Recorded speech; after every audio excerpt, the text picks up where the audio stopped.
पतियों की शिकायत है कि कोर्ट उनसे पूछती है कि पत्नी को रखना है कि नहीं। अगर वे मना करते हैं तो उनकी बेल डिसमिस कर देती है या मेंटेनेंस ज़्यादा बांध देती है या फर्मा डांट लगाती है।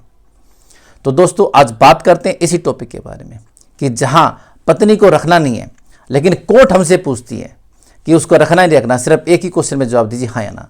तो ऐसे में आपको क्या करना है। नमस्कार दोस्तों, मैं हूं एडवोकेट धीरज कुमार, आपका स्वागत करता हूं आज की वीडियो में।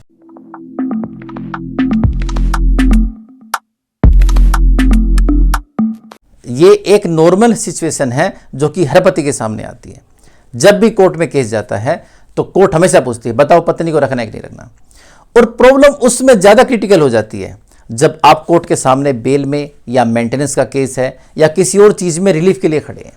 ऐसे में जब आप कोर्ट के सामने रिलीफ के लिए खड़े हैं और ऐसे में कोर्ट अगर आपसे पूछे कि बताओ पत्नी को रखना चाहते हो नहीं रखना चाहते हो, अगर हमको ये है कि भाई हमने मना किया और कोर्ट नाराज हो जाएगी, तो फिर ऐसे में पति के लिए डिसीजन लेना और भी ज़्यादा मुश्किल हो जाता है।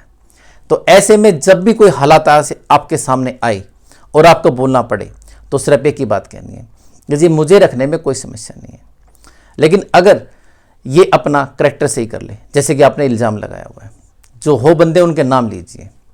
दूसरा, भाई इसने मुझे पहले से थ्रेटिंग दी हुई है कि भाई अब की बार मैं तेरे देखना घर में आऊँगी और तेरे पिताजी तेरे भाई पर गलत इल्ज़ाम लगाऊंगी और तेरे ऊपर भी इल्ज़ाम लगाऊंगी, तूने मुझे मारा, इसने मुझे धमकी दी हुई है। तो ऐसे में अगर ये अंडरटेकिंग दे कि मेरे साथ सही तरीके से रहेगी तो मैं इसको लेकर जाने के लिए तैयार हूँ।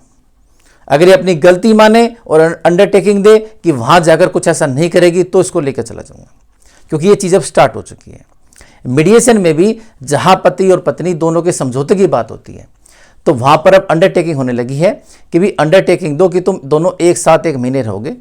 ऐसे में कोई भी एक दूसरे ऊपर कोई भी इल्ज़ाम नहीं लगाएगा। अगर पत्नी को जहाँ भी लगे कि भी मैं कंफर्टेबल फील नहीं कर रही हूँ तो वो घर छोड़कर जा सकती है। उसके लिए लड़ने की जरूरत नहीं है कि आप इल्ज़ाम लगाओ। जहाँ भी लगे 1% भी लगे घर छोड़ दीजिए, कोई समस्या नहीं है। आप अपना वीडियो ऑन रखिए, कैमरा ऑन रखिए, जो आपको रिकॉर्डिंग करनी हो कीजिए, लेकिन सही तरीके से रहिए। नहीं रहना है छोड़ दीजिए। इस प्रकार की अंडरटेकिंग स्टार्ट होगी है, कोर्ट में भी स्टार्ट होगी है। तो ऐसे में अभी अंडरटेकिंग हर जगह स्टार्ट हो जानी चाहिए। जैसे दिल्ली में स्टार्ट हुई है, सब जगह स्टार्ट हो जानी चाहिए। आपको नॉर्मली करना क्या है, सिर्फ वहाँ ये लिख कर देना कि ठीक है भाई हम 1 महीने के लिए या फिर इतने समय के लिए साथ रहकर देखते हैं। इस बीच कोई भी एक दूसरे के खिलाफ कोई भी कंप्लेंट नहीं करेगा किसी भी प्रकार की। रिकॉर्डिंग आप लोग कर सकते हैं जैसा आप लोग चाहे, आपकी इच्छा है। लेकिन अगर कोई कहीं कहीं भी फील करे कि अनकंफर्टेबल मुझे फील हो रहा है तो छोड़कर चला जाएगा।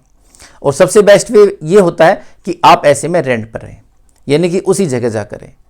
क्योंकि जैसे कि पत्नी की भी शिकायत होती है कि भाई पति के जो फैमिली मेम्बर्स हैं उनसे उसको प्रॉब्लम है, तो साथ रहना ही नहीं है।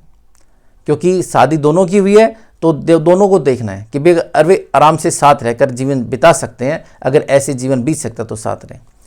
तो आपको यही कंसेप्ट सामने रखना है कि भाई पत्नी लिख कर दे, पत्नी ये इसमें लिख कर दे कि भी वो कोई कंप्लेंट नहीं करेगी तो मैं साथ रखकर इसको देख लेता हूँ, ये सही तरीके से रहेगी तो मैं रह लूँगा, नहीं है तो नहीं है। लेकिन ऐसे में नॉर्मली पत्नियां मना ही करेंगी। जो गलत होगी, जिसको कुछ गलत करना होगा वो मना ही करेगी, वो अंडरटेकिंग कभी नहीं देगी।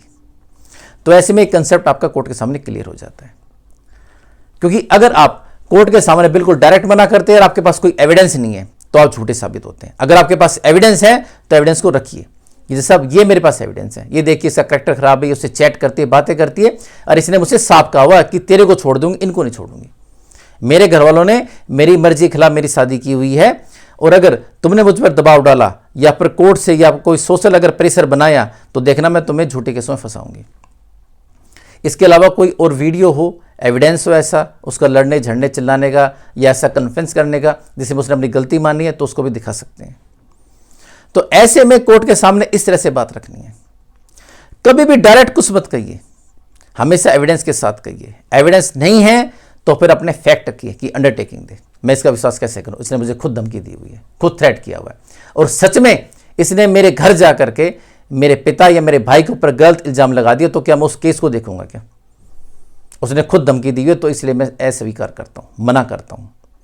तो इस तरह से कोर्ट को मना करना है। कभी भी ये नहीं है कि जज साहब तो पूछेंगे भाई एक लाइन में रखना है या नहीं रखना है, लेकिन आपको इस तरह से मना करना है। कभी भी डायरेक्टली नहीं कहना, डायरेक्टली हाँ या ना का जवाब देना ही नहीं है कोर्ट में।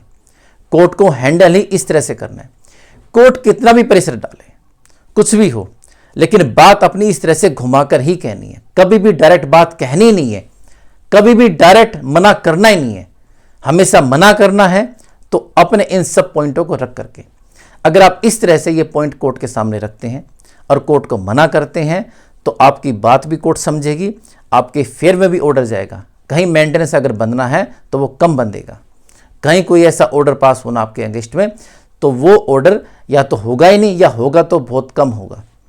तो इस तरह से कंसेप्ट आपको कोर्ट में रखना चाहिए। पतियों का व्यू कोर्ट के अंदर क्लियर होना चाहिए। आपको पता होना चाहिए कि आज कोर्ट में क्या होने वाला है, आज कोर्ट हमसे क्या क्वेश्चन करेगा।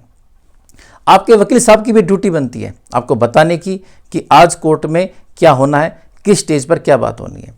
और आपको भी ये पता होना चाहिए कि जब आप कोर्ट में जाते हैं तो कोर्ट आपसे क्या क्या क्वेश्चन पुट करती है, क्या क्या चीज़ें होती है, किन किन चीज़ों का सामना करना पड़ता है। तो उनमें से एक बात ये भी है। तो दोस्तों, आशा करता हूँ आज की वीडियो आपको पसंद आएगी। अगर आप मुझसे कॉन्टैक्ट करना चाहते हैं तो नीचे दिए मेरे नंबर 9278134222 पर कॉल करके कॉन्टैक्ट कर सकते हैं। मीटिंग सुप्रीम कोर्ट में, द्वारका कोर्ट में या मेरे ऑफिस में आकर मुझसे मीटिंग कर सकते हैं। तो मिलते हैं एक नई वीडियो में नई जानकारी के साथ। तब तक के लिए नमस्कार।